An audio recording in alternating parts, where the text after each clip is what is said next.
pessoal, bem-vindos a mais um episódio de Mil Crimes. Hoje sou somente eu, a Bruna, porque é um mini episódio e eu tenho só um recadinho pra dar, que é que acabaram as canecas. Então, muito obrigada pra todo mundo que comprou. A gente vai ver agora se a gente consegue encerrar agora ou se temos que esperar o prazo. Mas até semana que vem a gente já dá um retorno pra vocês de quando vocês vão receber essas canequinhas. E o outro recadinho rápido é que esse episódio tem relatos de abuso infantil, então eu sei que tem gente que não gosta de ouvir, então já deixando avisado aqui, que caso você não consiga ouvir, você pode pular e esperar o próximo episódio semana que vem. Então vamos lá pro caso de hoje.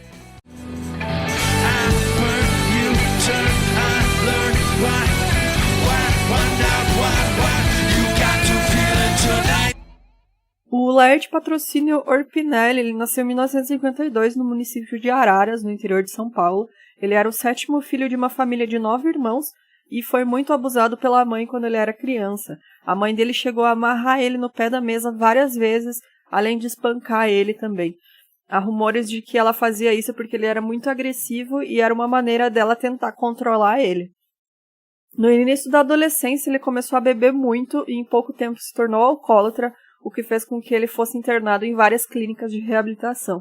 Ele não tinha residência fixa, ele vivia como andarilho e trabalha arrumando portas, engraxando, né? E ficava nos comércios fazendo amizade com os frequentadores. Então, por volta dos 17 anos, segundo ele mesmo disse, o Laerte já sentia vontade de matar crianças e disse que olhava para elas e sentia ódio, mas ele ainda não tinha coragem de fazer nada. Foi só por volta de 1970 que essa vontade, segundo ele, ficou incontrolável e aí ele começou a matar. Ele ficou conhecido como o maníaco da bicicleta porque ele andava sempre com uma bicicleta vermelha. Então, segundo testemunhas, ele abordava as crianças oferecendo doces e como ele era conhecido dos pais dessas crianças, elas se sentiam mais confortáveis perto dele porque ele estava sempre por ali fazendo bicos e coisa, né? Então, com a promessa de dar mais doce para as crianças, ele dava carona para elas na bicicleta e levava elas a lugares fechados ou isolados como bosques. Ele, então, frequentemente abusava sexualmente das crianças e depois matava elas, algumas vezes por asfixia e outras por espancamento. E ele chegou até a usar pedras para matar também. Ele costumava andar com ramos de ervas cheirosas, como a arruda, que mais tarde ele confessou que usava quando enterrava os corpos das crianças, já que muitas vezes as covas eram muito rasas e esses ramos eram usados para tentar disfarçar o cheiro desses corpos. Um funcionário de uma mercearia chamado Marcos Brito da Silva disse o seguinte: ele aparecia de vez em quando no bar, eu o achava um coitado e com pena dele lhe davam sanduíches. Então ele era realmente aquela pessoa que acho que toda cidade tem, né, um andarilho que todo mundo conhece, que o pessoal ajuda, mas que fica por aí, frequentemente tem problemas com dependência química, né? Mas realmente as pessoas sabiam quem ele era. As vítimas dele tinham em média 9 e 10 anos, mas ele chegou a ter vítimas mais novas, como uma menina de 5 anos, que lhe quebrou todos os dentes, e uma outra de 3 anos. Todas as vítimas conhecidas eram de classe média baixa, e ele matava independente do gênero. O Laerte se aproximava das crianças a partir dos pais delas. Ele ganhava a confiança desses pais, indo nos estabelecimentos comerciais das cidades, por onde ele passava, e aí ele prestava serviços ou bebia nos bares, e aí se tornava amigo deles, chegando até a frequentar a casa de algum desses pais, dessas pessoas. A Maria Lúcia, de 10 anos, foi encontrada morta numa construção no início dos anos 70, também tinha sido brutalmente espancada e provavelmente é a primeira vítima do Laerte, embora isso não tenha sido comprovado. Ele passou mais ou menos 30 anos matando crianças no interior de São Paulo e acredita-se que entre 40 a 60 cidades do estado ele passou fazendo isso, incluindo Franca, Monte Alto, Pirassununga e Rio Claro, isso começando por volta de 1970. Ele só parou quando foi preso no ano 2000. A identificação do Laerte como autor desses crimes demorou muito, porque nessa época crimes relacionados a menores estavam crescendo muito e não se sabia o motivo. Em dezembro de 98, em Rio Claro, a polícia recebeu uma denúncia de que um indivíduo havia sido visto agarrando 2 menores e aí chegando a supostamente morder uma delas. Mas foi feito apenas um BO e o suspeito foi liberado. A delegada Sueli Isler, ela atuava em outro departamento, mas ela se interessou pelo caso, foi até o local que o suspeito tinha declarado como residência. E aí, chegando nesse local, ela descobriu que ele, na verdade, não morava ali.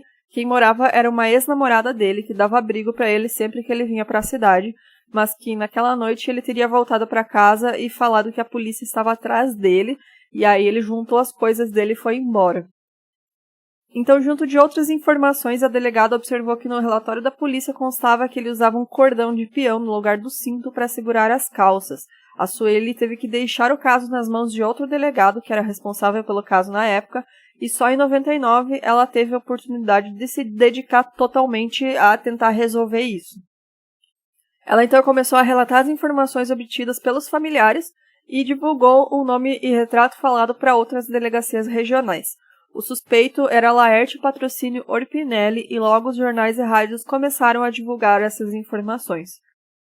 O Laerte, então, estava em Itu e ele ficou por 3 noites no albergue noturno de Itu, um lugar onde pessoas em situação de rua, indigentes, se hospedavam. Então ele foi para a cidade de Leme, onde ele foi preso em um posto de gasolina em uma operação realizada pela Polícia Militar no dia 13 de janeiro de 2000. Então, os investigadores contam que, ao levarem ele até o horto florestal onde muitas vítimas foram encontradas, ele começou a descrever os ataques e as mortes de maneira muito fria. Outra coisa que chamou a atenção foi que o Laerte tinha em mãos uma caderneta com muitas informações de todos os lugares que ele já tinha passado, com nomes e detalhes de lugares que ele dormia. Ele relatou também para a polícia alguns crimes que tinham acontecido na região e que a polícia não tinha conhecimento. A partir dessas anotações e cruzamento de dados, eles conseguiram registrar 26 cidades e 96 crianças desaparecidas nas cidades onde ele passou. A Jéssica Alves Martins, de 9 anos, cruzou a rota da morte do Laerte no dia 21 de novembro de 99. Há registro da passagem dele pelo albergue do município no dia 20, e 2 dias depois, o corpo dela foi encontrado. Em datas e locais diferentes tiveram o mesmo fim trágico e violento a Daniela Regina de Oliveira Jorge, de 5 anos, o Alisson Maurício Nicolau Cristo, de 6 anos, o José Fernando de Oliveira, de 9 anos, Osmarina Pereira Barbosa, de 10 anos, Aline dos Santos Siqueira, de 8 anos, e Anderson Jonas da Silva, de 6 anos. Os policiais ficaram surpresos com a memória e a clareza do Laerte ao interrogarem ele, e sempre que era mostrada alguma foto de alguma criança, ele prontamente dava detalhes sobre ela, onde nasceu, o nome e vários outros detalhes, e quase sempre descrevia com precisão onde o corpo estava enterrado. Então, ao ser questionado pela polícia sobre as mortes, o Laerte afirmou que matar crianças era como matar passarinho. Então, quando o investigador questionou quantos passarinhos ele tinha matado, ele falou, até 100 eu contei. Ele confessou também que tinha uma busca sexual, né? Que ele só chegava ao orgasmo se matassem as crianças, mas que não precisava necessariamente estuprá-las, já que se masturbar era o suficiente.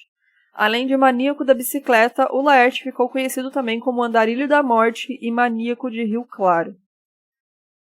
Então, entre as vítimas do Laerte estão Osmarina Pereira Barbosa, de 10 anos, que foi abordada pelo Laerte em 17 de janeiro de 1990 em Rio Claro, junto com seu primo José Fernando. O Laerte levou eles para um canavial, onde estuprou a Osmarina, Marina como ela era chamada, né, e espancou ela até a morte e em seguida espancou o José. O José Fernando de Oliveira, de 9 anos, então, que era o primo da Osmarina, o Laerte disse que em depoimento que ele demorou mais para morrer que a prima, então ele espancou os dois. A Aline Cristina dos Santos Siqueira, de 8 anos, desapareceu em agosto de 96 em Rio Claro e, segundo testemunhas, foi vista pela última vez com um indivíduo montado em uma bicicleta. O Laerte confessou que sequestrou e matou ela, mas o corpo dela nunca foi encontrado. Edson Silva de Carvalho, de 11 anos, desapareceu em maio de 98 em Monte Alto. O seu corpo foi encontrado em uma casa abandonada. De acordo com Laerte, ele gritou desesperado durante uma tentativa de abuso sexual, o que fez com que Laerte tivesse um ataque de fúria e batesse a cabeça do menino contra a parede, causando morte instantânea. A Crislaine dos Santos Barbosa, de apenas 3 anos, na cidade de Pirassunga, o Laerte confessou em depoimento que na noite de 25 de abril de 1999 ele seguiu a mãe da menina até a casa dela, esperou uma oportunidade e sequestrou a criança. Depois de alguns meses, foi encontrada num canavial uma ossada compatível com a da Chris Lane nos fundos de um motel. A Jéssica Alves Martins, de 9 anos, foi sequestrada em novembro de 99 em Franca e depois de estuprar ela, o Laerte a estrangulou. O corpo dela foi encontrado 2 dias depois. Então, em 2001, ele foi acusado pela morte de 6 crianças em Rio Claro e outras 3 na região.